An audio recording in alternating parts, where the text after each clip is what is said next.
Hey everyone, how you doing? I took a portion of the code conversation I did with Oleksandr when we were talking about Fluent UI v9. I took it out and wanted to make a whole video out of it because it's a 10-minute segment where we discussed memoization and how they handle memoization. I don't like not memoizing things because I've never had good experiences when you don't memoize. So when we have this conversation here, you're going to hear a difference of opinion, and that's okay because we don't all have to agree on it. But it is very interesting to hear what Oleksandr has to say about memoization in Fluent UI. Another thing I wanted to ask is something we brought up earlier, and I completely forgot to go into it. Do you guys memoize your components? Do you memoize every hook? How are you guys handling that? So in terms of UI library, we are trying to memoize input if we are passing it to other components. And actually, in most cases, we try to memoize if it's possible. So when we pass callbacks to slots, we usually don't memoize them because it's usually plain HTML elements. But when we're using triggers contract or when we are using context, we always try to memoize it. Mm-hmm. Because you know that if context is unstable, all consumers will be rendered. Yep.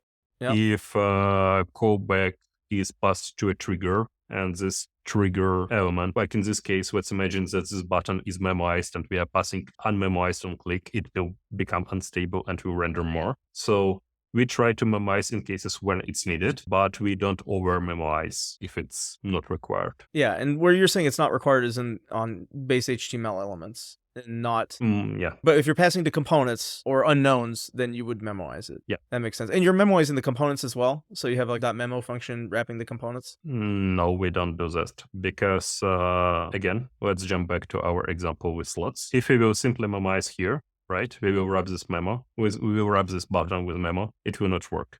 Because in this case, it's unstable object. And in this case, it's again object because this JSX element is an object. So I see. Memoizing components on this level doesn't make sense. And it's also my recommendation when I work with application developers to not over memoize things. Because let's take as an example with this fake icon component, which is actually a story in Storybook. There is no sense to probably memoize every button here. There is sense to memoize this icon if it costs too much.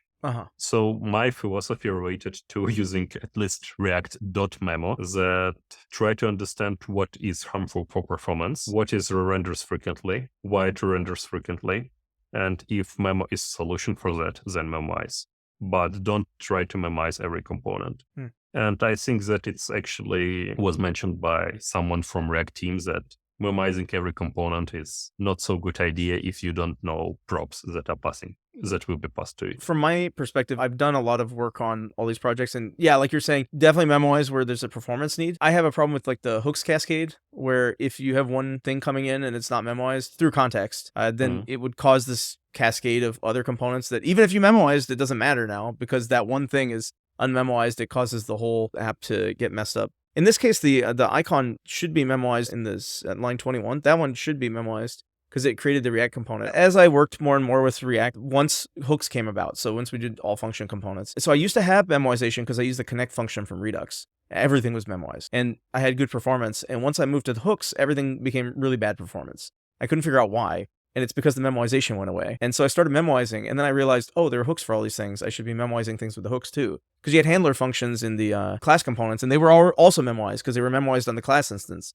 So everything was memoized before, and then we went to hooks, and then everyone's like, oh, you don't need memoize. But you probably do, because every app I've worked on that doesn't have memoization is extremely slow and laggy, and it doesn't feel good, especially on a mobile device, which is where I get hit the hardest, is where you're trying to update two different parts of an app. And you're making change one here, or one change here, but it modifies a root context, and then that re-renders into everything.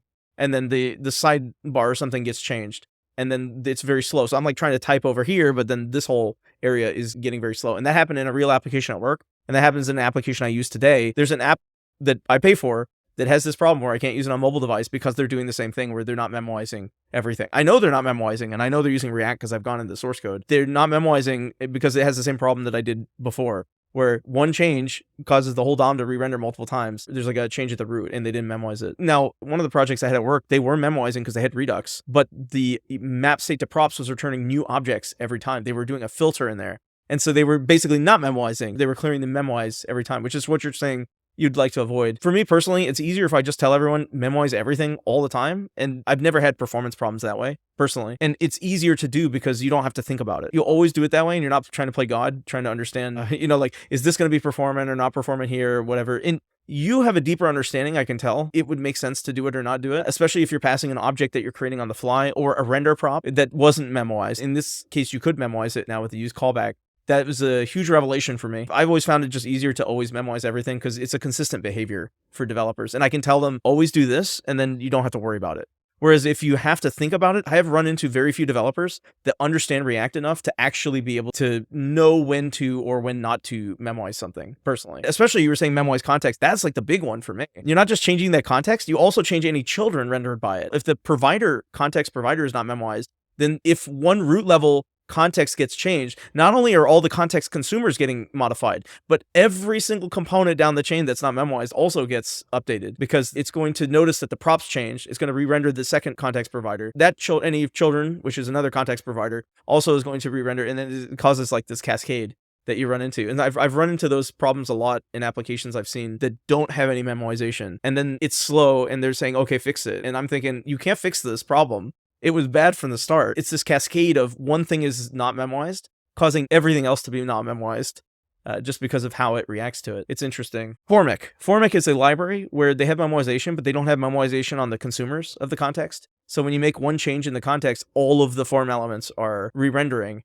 And unless you're using some kind of observable pattern, you're going to run into a situation where that can cause performance issues, especially when you have lots of form elements and you have lots of things changing and multiple things changing on different parts of the site in real time based on what a user enters into a form. And this is mainly complex forms, but I've run into, because we've done complex forms, performance issues with libraries like Formic. And that's why I created one form, because I used observables behind the scenes in refs to avoid ever re-rendering the component if a context element changed. It's all these different performance things that I've had to put in there. And this is, again, my experience that I've run into.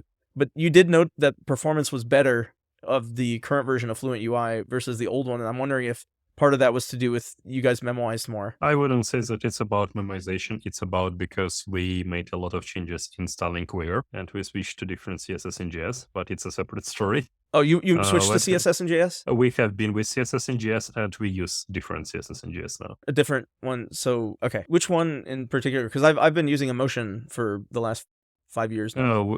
We wrote own. Really? Which can be compiled to static CSS. So that's why. And we are trying to offload a lot of work from runtime to build time. So that's why it's faster, at least than our previous implementations. Interesting. Okay, so it was an actual, like a painting issue. It wasn't about painting issue in browser. It was about pure JavaScript performance. Because our previous implementations were not great in this area, let's say. Interesting. These are things I would want to consider as well. I don't really run into issues with the JavaScript performance necessarily. It's usually re-render, like DOM. Once you solve the DOM re-rendering, you can look at other things. But every app I've been on that I've moved to different companies and seen the same thing, is that I always see that the DOM rendering is so slow. Yeah.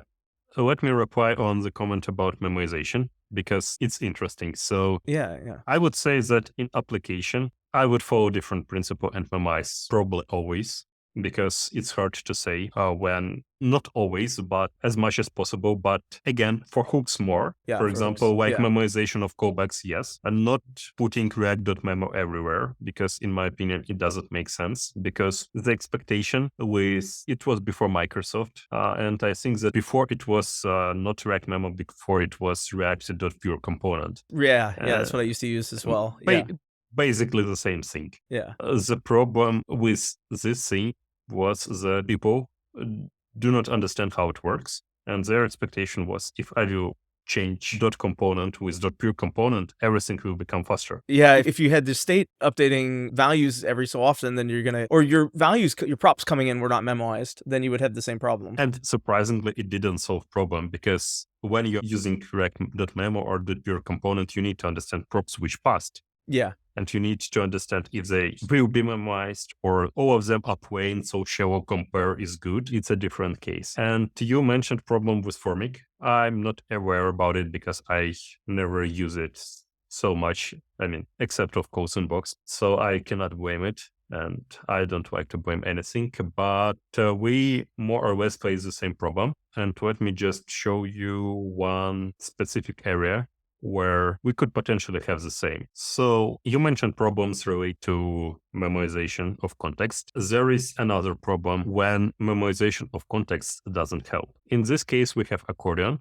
and we have accordion items. And if we will update internal state of accordion, and part of the state is passed down to accordion items, all consumers will be updated anyway, because we need to know which accordion item is active. For example, here we have accordion header, and this is multiple variations, so I can expand multiple.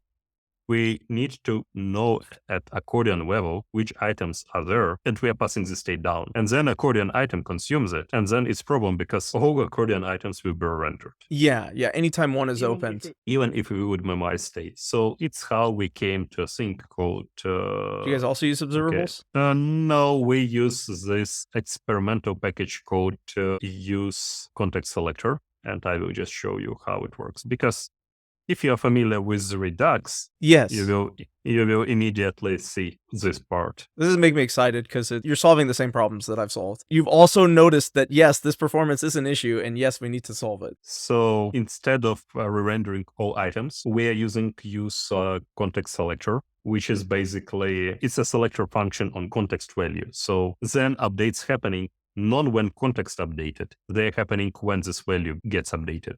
So if there is item with value 3 and nothing happens with it, it's not becoming open, it will not be rendered. But if we will close it, then it will be rendered because state to it got propagated, open value changed, and then it will be rendered. And again, it's not our invention. There is RFC related to this topic. The problem is that in React, it wasn't implemented, but there is a package that implements it. And more or less, you just need to use different factory. And then you are using this context selector hook. So I know something that he does. And so this is Daishi Kato that worked on this. And he also worked on Jotai and other ones. And he uses observables for his stuff. So this would be then using the observable pattern behind the scenes, if I'm correct. Yes, but well, not sure about it because I think that it's more publisher-subscriber pattern, to be honest. Yeah, that's what I'm talking about. Is that wrong? So when you're subscribing to it's publisher-subscriber. Yeah, isn't that observable? Maybe I'm observable. Just to avoid confusion, observable for me has connection to DOM API. So when I say it, okay, but it's okay. So it's pub sub, but it's the same to me. That's the observable pattern is that somebody publishes and then any subscribers react to that. Yeah, change. But in this case, well, we don't need to dive to code there. But in this case, compared to regular use context, only subscribers' computed value changed will react and will trigger updates. So that's the difference, and it's a reason why we are using it because again, for cases where context value is stable, it's okay. For example, in menu we have open value. Okay, if it changes, then it means that consumer should render for sure. But in case of accordion, one of items changes, it doesn't mean that the whole accordion state changes. Yeah, that's the situation I've been in. Forms, accordions, anything with multiple states in it, but they're controlled by a single provider. That's where you run into a situation where you need something like a context selector, like a Redux to handle that. Because Redux had that performance. It's interesting that over time I've found that React apps have gotten slower and worse performing because hooks basically made it's not just hooks and function components, but all of the things that just worked for you in the past that put all the performance in there, like Redux and class components, no longer exist. And then people never translated it. They never said, oh, okay, well, these are gone, so now I need to have the same thing in a function component. And then we run into all these performance problems, in my opinion, these days, from using React apps that we didn't have in the past because there were so many less re-renders occurring with class components and Redux. Well, and if you care about re-renders, there is another tool which was designed actually and used in Microsoft. It was coded by one of my colleagues. It's called React Render Tracker. Oh, that's cool. Which actually allows you to understand better about every hook, about every component, and why bailout happened. Oh man, this is way better than the React Dev Tools, which is what I use. It's just the React Dev Tools. I click on highlight and I just watch, but it's not ideal. And I use the, the profiler or the fire graph or whatever they're calling it in there. I've used that as well to try to figure out what clicked a re-render, what changed, how that occurred. This would have been a lot simpler for me because see, it says list item 566. Yeah, I had thousands of re-renders in one spot, but it took forever to go through the flame graph to find which started it and where it was coming from. This would have been a lot simpler. I would have just seen all the numbers here. I wish I had this way back when I did that. Oh my goodness. Yeah, and it shows difference in state and it shows where bailout happened. So it's either in memo itself or it's in hooks and it shows changed values. So there are still things that needs to be implemented, but it works. And if you will have such issues, I suggest to use it because it has significantly better experience than using React DevTools to debug this problem. Yeah, I agree with you. Just from that one screenshot, I can tell already. Because I've used React DevTools to solve these problems. I can tell this is a lot simpler to do it. Yeah, it would be a lot nicer. Thank you for bringing this to my attention. That's a great link. So to have a conclusion about discussion that we had today, well, I think that a lot of things that we discussed today are sometimes painful experience and based on feedbacks, on learnings. And it's where we evaluated with Fluent UI v9. It's why some APIs look like they look. It doesn't mean that they are set to stone, because there might be different major version in upcoming years when we will figure out that something is different. And again, as we discussed, there are corner cases like clone element and implicit props, and it's a complex problem. We don't know how to solve it. Maybe there will be a solution, or maybe there will be something nicer that we could incorporate and make things better. It was a nice talk for me, especially because I got some ideas and well, I also have some ideas to experiment. Maybe I will be able to make some things better, or someone who is watching this video will be able to make them better. Personally, I would like to get more feedback from non-Microsoft people on Fluent UI. So if you like ideas or dislike ideas that we raised today, probably it's good to discuss them in comments. I appreciate it. Thank you so much for spending the time to talk to me about Fluent UI version 9 and how far you guys have come and how you guys got here. I really appreciated it and hope you have a great day. As you can see, there's a difference of opinion. We think different things, but different teams do what they need to accomplish the goals of their projects with the limited resources that they have. So I hope you guys like that video. I'll be recording more videos like this in the future. And if you like what you like, go ahead and like the video. That's 3 likes right there. And I hope you have a great day. Thank you very much.